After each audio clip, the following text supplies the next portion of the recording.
So you might be asking yourself, why? Why breath work?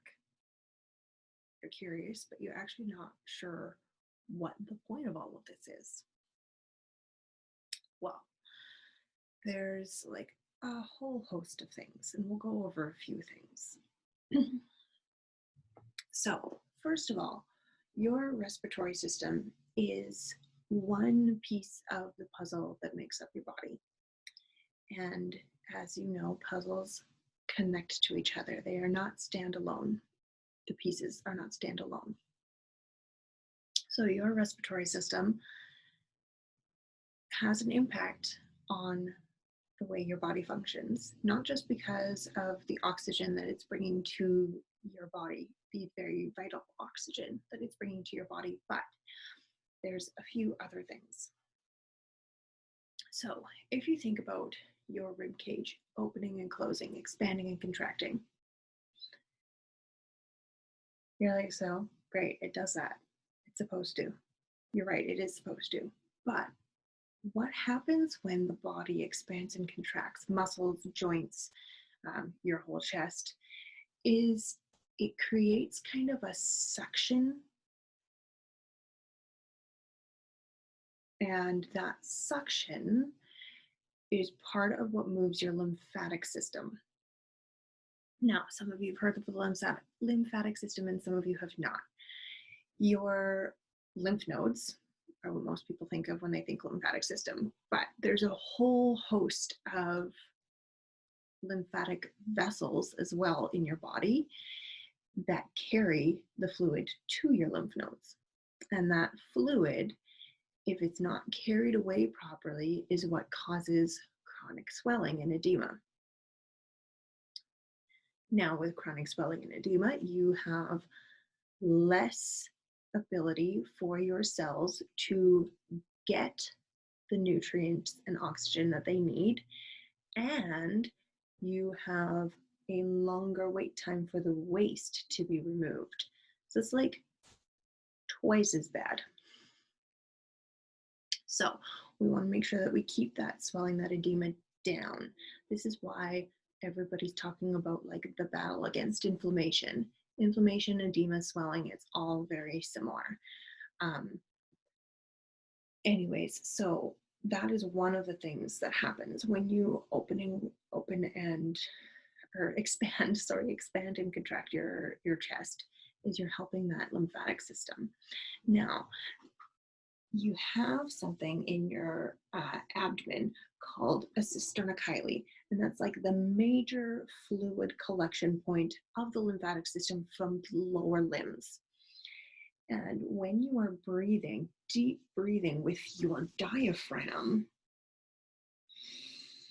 you are helping that cisterna chyli to empty, to do that suctioning back up, because your lymphatic system doesn't have a pump of its own.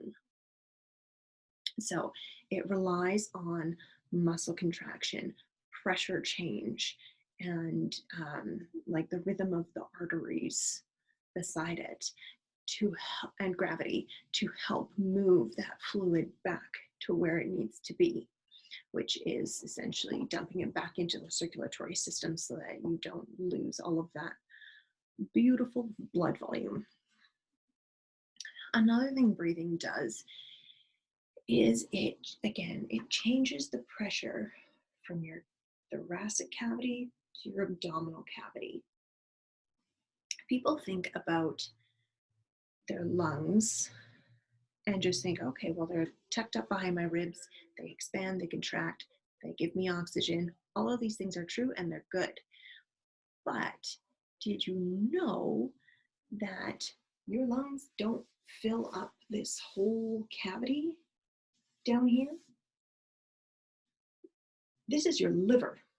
Your liver is tucked up in almost entirely underneath your rib cage. And there is some lung tissue, like if I were to stab myself right here, there is lung tissue back there, but there's also liver. And on this side, you've got stomach that comes up underneath the rib cage. You've got a spleen over here that's underneath the rib cage. So your rib cage isn't solely filled up with your heart and your lungs. There's a lot of internal organs that we keep hidden up underneath there. Now, with those internal organs, they slide and glide and move on themselves. And if they do not slide and glide and move, they do not have great health. So, when we breathe, we help those organs to kind of compress and expand in their own spot, keeping them supple and active. So your breathing is good for your lymphatic system. Your breathing is good for your digestion. Your breathing is good for your circulation because it's bringing the oxygen to your blood system. Your breathing is good for your nervous system as well. If you think about breathing simply to increase the oxygen to your brain takes up 20% of the oxygen that your body takes in. So if you're not breathing properly, your brain cannot function properly. If your brain cannot function properly, you just feel like garbage. You can't go through your day. You're not optimal.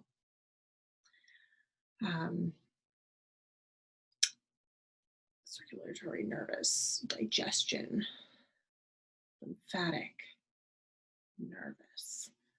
So you've got all of these different pieces that are going to suffer if your breathing is suffering. Now, your breathing will also suffer if any of these other pieces are suffering. However, breathing is one of the simplest changes that we can make that is going to affect the whole body. And so I invite you to come along with me on this journey of breathing, learning how to change the way that you breathe so that you can change your life.